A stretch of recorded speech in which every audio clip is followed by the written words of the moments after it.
തിരുവനന്തപുരം മണ്ണന്തലയ്ക്ക് സമീപം, അതായത് നമ്മുടെ നാലാഞ്ചിറ കഴിഞ്ഞ് മണ്ണന്തല ജംഗ്ഷനിൽ നിന്ന് തൊട്ടടുത്തായിട്ടാണ് നമ്മുടെ ഈ കാണുന്ന പ്രോപ്പർട്ടി വരുന്നത്.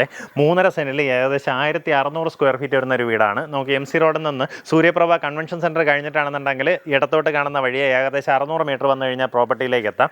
ഇനി അതല്ല സൂര്യപ്രഭ എത്തണ്ട, അല്ലാണ്ട് തന്നെ റാണിഗിരി പള്ളിക്ക് ഓപ്പോസിറ്റ് കാണുന്ന വഴി, ഇൻഡസ് മോട്ടോഴ്സിനേക്ക് അടുത്തൂടെ കാണുന്ന വഴി ജസ്റ്റ് ഒന്ന് കയറുമ്പം തന്നെ ആദ്യത്തെ റൈറ്റിലോട്ടുള്ള കട്ട്, അവിടെ നിന്ന് നോക്കുകയാണെങ്കിൽ ഏകദേശം ഒരു 600-700 മീറ്ററിനകത്തുള്ള ഡിസ്റ്റൻസ് വരുമ്പോഴത്തേക്കും ഇതാ ഇവിടെ ഈ രീതിയിൽ നമുക്കൊരു താവൂക്കിൽ നിർമ്മിച്ചൊരു വീട് കാണാം. അതിൻ്റെ സൈഡിലൂടെ കാണുന്ന വഴി അതിങ്ങനെ കയറുമ്പം തന്നെ ലെഫ്റ്റ് സൈഡിലായിട്ട് കാണുന്ന ഈ ഒരു പ്രോപ്പർട്ടി വിൽപ്പനയ്ക്കാണ്. ഇനി ഇതല്ലാണ്ട് വേറെയും 2 പ്ലോട്ടുകളും കൂടെ, വേക്കൻ്റ് ആയിട്ടുള്ള 2 പ്ലോട്ടുകളും കൂടെ നമുക്കിതിനകത്ത് അവൈലബിൾ ആയിട്ടുണ്ട്.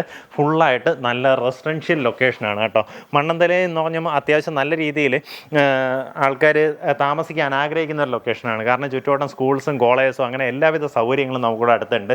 സിറ്റിയോട് വളരെയേറെ അടുത്ത് കിടക്കുന്ന ലൊക്കേഷനാണ്. അതായത് ഇവിടെ നിന്ന് നമുക്ക് പെട്ടെന്ന് തന്നെ പട്ടമൊക്കെ എത്താൻ സാധിക്കും. കേശവസ്വരം, പട്ടം ആ രീതിയിൽ എത്താനും സാധിക്കും. ഇതാ ഈ രീതിയിൽ നമുക്ക് കവേർഡ് ആയിട്ടുള്ളൊരു കാർ പാർക്കിംഗ് സ്പേസ് കിട്ടും. നമുക്കൊരു 2 വണ്ടികൾ കയറ്റി പാർക്ക് ചെയ്യാം. ആ രീതിയിൽ ഗേറ്റ് ഇതുപോലെ കേർവ്ഡായിട്ട് ഇങ്ങനെ റോൾ ചെയ്ത് പോകുന്ന രീതിയിലാണ് ഗേറ്റ് സെറ്റ് ചെയ്തിട്ടുള്ളത്. നമുക്കിത് ഫുള്ളായിട്ട് ഇഷ്ടികയിൽ നിർമ്മിച്ചിട്ടുള്ള വീടാണ്. നല്ല രീതിയിൽ ക്വാളിറ്റി കൺസ്ട്രക്ഷൻ ആഗ്രഹിക്കുന്ന ആൾക്കാരാണെന്നുണ്ടെങ്കിൽ പ്രോപ്പർട്ടി നേരിട്ട് വന്ന് കാണും. അതിൻ്റെ ക്വാളിറ്റി എല്ലാം ഉറപ്പുവരുത്തി നിങ്ങൾക്ക് നേരിട്ട് ഇതിൻ്റെ ഓണറുമായിട്ട് നെഗോഷിയേറ്റ് ചെയ്യാവുന്നതാണ്. നേരിട്ടുള്ള ഡീലാണ്. ഇടയിൽ വേറെ ആളൊന്നും ഇല്ലാന്നുണ്ടെങ്കിൽ പറഞ്ഞിരിക്കുന്ന വിലയിൽ നെഗോസിയേഷൻ സാധ്യതയുണ്ട്. മുൻവശത്ത് ഇതുപോലെ ഫുള്ളായിട്ട് തേക്കുന്ന ഡീലാണ് ചെയ്തിട്ടുള്ളത്. നമ്മൾ കയറി വരുന്നത് നമ്മുടെ ലിവിങ് സ്പേസിലേക്കാണ്. ഇവിടെ നമ്മുടെ TV യൂണിറ്റ് സെറ്റ് ചെയ്യാം. ഈ ഭാഗത്ത് നിന്നിട്ട് വലിയൊരു ഡൈനിങ് ഏരിയ വരുന്നുണ്ട്. നമ്മുടെ കിച്ചണിൽ വരുമ്പോൾ ഫുള്ളായിട്ട് സ്ലാബ് ചെയ്തതിന് ശേഷം അടിയിലേക്ക് മൾട്ടിവുഡിലാണ് നമുക്കിത് ഈ വർക്കുകളെല്ലാം ചെയ്തെടുത്തിട്ടുള്ളത്. ഇത് നമ്മുടെ ബാക്ക് യാർഡാണ്. അത്യാവശ്യം വളരെ സ്പേഷ്യസ് ആയിട്ടുള്ളൊരു ബാക്ക് യാർഡ് എന്ന് തന്നെ പറയാം. ഏകദേശം 3.5 സെൻറ്റേ ഉള്ളൂ. അതിൽ തന്നെ നമുക്ക് ഒരു വർക്ക് ഏരിയ ഒക്കെ വേണമെങ്കിൽ ചെയ്യാവുന്ന രീതിയിലൊരു ബാക്ക് യാർഡ് കൊടുത്തിട്ടുണ്ട്.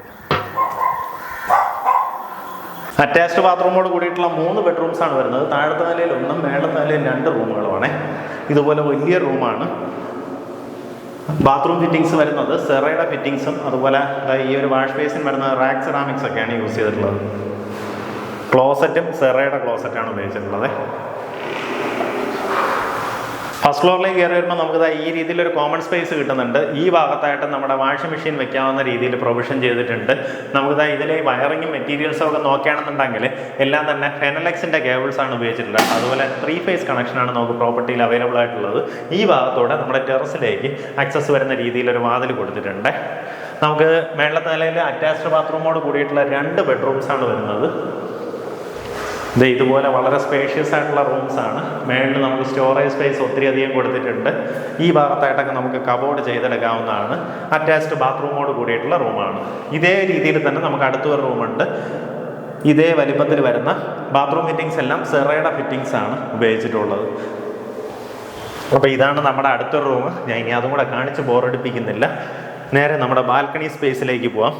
ഇവിടെ നോക്കുകയാണെന്നുണ്ടെങ്കിൽ ഈ വാതിലെല്ലാം ചെയ്തിട്ടുള്ള തേക്കന്തടിയിലാണ്. ഇവിടെ നിന്ന് നോക്കിക്കഴിഞ്ഞാൽ നമുക്ക് കാണുന്ന പ്ലോട്ട് കണ്ടോ, ആ ഒരു പ്ലോട്ട്, അവിടെ നമ്മുടെ ഒരു വണ്ടി കിടക്കുന്നുണ്ടോ, ആ പ്ലോട്ട്. അങ്ങനെ 6 സെൻറ്റ് 2 പ്ലോട്ടുകളും കൂടെ നമുക്കിത് ഇവിടെ അവൈലബിൾ ആണ്. ഇഫ് ഇൻ കേസ് നിങ്ങൾക്ക് വീടല്ല പ്ലോട്ടായിട്ടാണ് നോക്കുന്നതെങ്കിൽ ആ പ്ലോട്ട്സ് വാങ്ങാവുന്നതാണ്. അതിന് ഉദ്ദേശിക്കുന്ന വില പെർ സെൻറ്റ് വന്നിട്ട് 12 ലക്ഷം രൂപയാണ്. നമുക്ക് ഈ വീട് വരുന്നത് 3.5 സെൻറ്റിൽ 1600 സ്ക്വയർ ഫീറ്റിലെ വീടാണ്. ഇതിന് ഉദ്ദേശിക്കുന്ന രൂപയാണ്. ഫുള്ളായിട്ട് ഇഷ്ടികയിൽ നിർമ്മിച്ചിട്ടുള്ള വീടാണ്. നല്ല രീതിയിൽ കൺസ്ട്രക്ട് ചെയ്തിട്ടുള്ളൊരു വീടാണ്. താല്പര്യമുള്ളവർ നേരിട്ട് വന്ന് ഇതിൻ്റെ കൺസ്ട്രക്ഷൻ്റെ ക്വാളിറ്റി എല്ലാം മനസ്സിലാക്കി നേരിട്ട് ഉടമയായിട്ട് തന്നെ സംസാരിച്ച് ഡീലായിരിക്കും. നേരിട്ടുള്ള ഡീലാണെന്നുണ്ടെങ്കിൽ ഈ പറഞ്ഞ വിലയിൽ നല്ലൊരു നെഗോസിയേഷന് സാധ്യതയുണ്ട്.